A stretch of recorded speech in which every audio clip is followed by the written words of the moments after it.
चलिए अब शुरुआत करते हैं। हमने आकाश में कैसे हम सुरक्षित रहे, अंतरिक्ष में हम कैसे सुरक्षित रहे, उस पर चर्चा की, लेकिन बहुत महत्वपूर्ण है कि पानी की सतह पर, सतह के नीचे और पानी के ऊपर आकाश में हम हमेशा सुरक्षित रहे। और ये मेरा सौभाग्य है कि इस समय मंच पर हमारे साथ एडमिरल आर हरि कुमार है, नौसेना अध्यक्ष, बहुत महत्वपूर्ण भूमिका निभा चुके हैं नौसेना में। आईएनएस विराट के आप कैप्टन रह चुके हैं, वेस्टर्न नेवल कमांड आपने कमांड की है। सर, एजेंडा आज तक के इस महामंच पर स्वागत है आपका। धन्यवाद सर। हमने बात की कि किस तरह से आकाश और अंतरिक्ष में खतरा है, लेकिन भारत के लिए सबसे बड़ा खतरा समुद्र में किस तरह का है? हम एक बहुत प्राचीन सीफेयरिंग सिविलाइजेशन है, लेकिन क्या हम अपनी सिविलाइजेशनल हिस्ट्री भूल गए हैं? देखिए, ये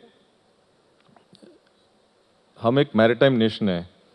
हमारी ज्योग्राफी इस तरफ है कि हमारे तीनों साइड में ओशंस हैं, जैसे Bay of Bengal, Indian Ocean, Arabian Sea. तो हिस्टोरिकली हम इसी पे डिपेंड करके आए हैं। और अब पिछली कई वर्षों के पीछे आप देखेंगे तो जो हमारे जो मौर्य एम्पायर, फिर गुप्ता एम्पायर, फिर चोला एम्पायर, ये सब हाईलाइट करता है कि कॉमर्स, कल्चर, कम्युनिकेशन, ये तीनों जो इम्पोर्टेंट एस्पेक्ट्स हैं, ये सब हमारे प्रॉस्पेरिटी के लिए कंट्रीब्यूट करता है। और सबसे महत्वपूर्ण टाइम था ये चोला एम्पायर के टाइम पे, जब हम बोलते हैं एक मैरीटाइम वर्चुअस साइकिल, ताकि नेवल पावर काफ़ी स्ट्रांग था उस समय।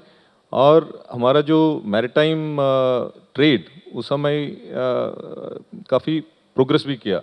मतलब साउथ ईस्ट एशिया, इन जगहों में हमारा ट्रेड भी काफ़ी बड़ा था। और इसको बोलते हैं मैरीटाइम वर्चुअस साइकिल।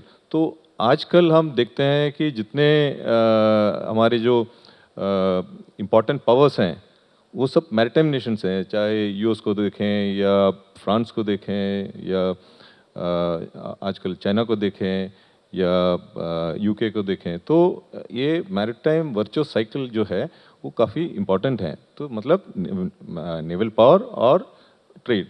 तो जैसे जैसे हमारी देश की तरक्की हो जाएगी तो हमारी ट्रेड बढ़ती जाएगी। अभी हमारा करीब 90% ट्रेड बाय वॉल्यूम जो है वो सी रूट से ही होता है। तो जैसे हमारा इकोनॉमी बढ़ता जाएगा, हम अभी 5th लार्जेस्ट इकोनॉमी है, आशा है कुछ साल में हम 2nd लार्जेस्ट या 3rd लार्जेस्ट बन जाएंगे। तो इसका मतलब है कि हमारा जितना ट्रेड है वो और बढ़ता जाएगा। तो मैरीटाइम ट्रांसपोर्टेशन, क्योंकि जो ट्रांसपोर्टेशन बाय सी है वो सबसे एफिशिएंट है।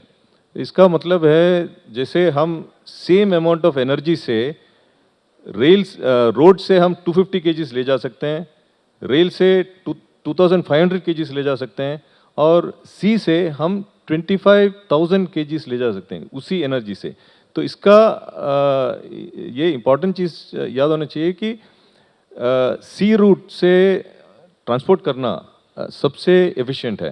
तो क्या ये माना जाए और क्या ये देश मान रहा है कि जिसके पास जितनी स्ट्रॉन्ग नेवी होगी उतना उसका मैरीटाइम ट्रेड स्ट्रॉन्ग होगा और उतना उसका इन्फ्लुएंस उस एरिया में बढ़ेगा?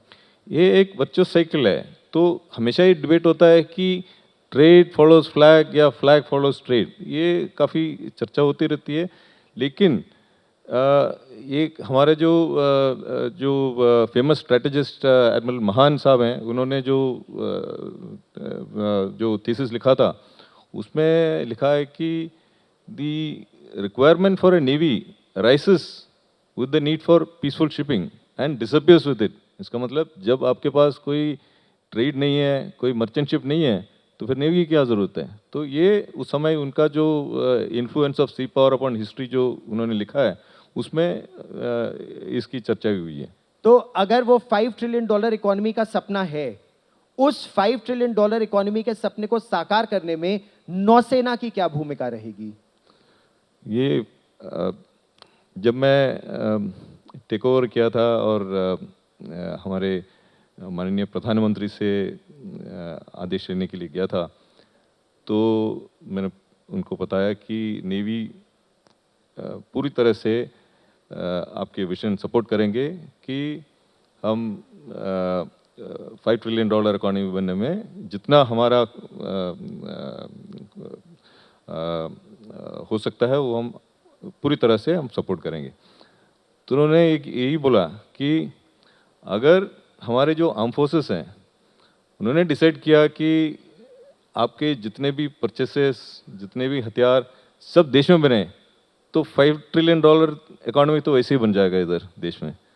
तो ये एक आत्मनिर्भर भारत का उनका जो विजन है, उसी से हमारा जो 5 ट्रिलियन इकोनॉमी की तरफ हमारा कंट्रीब्यूशन रहेगा।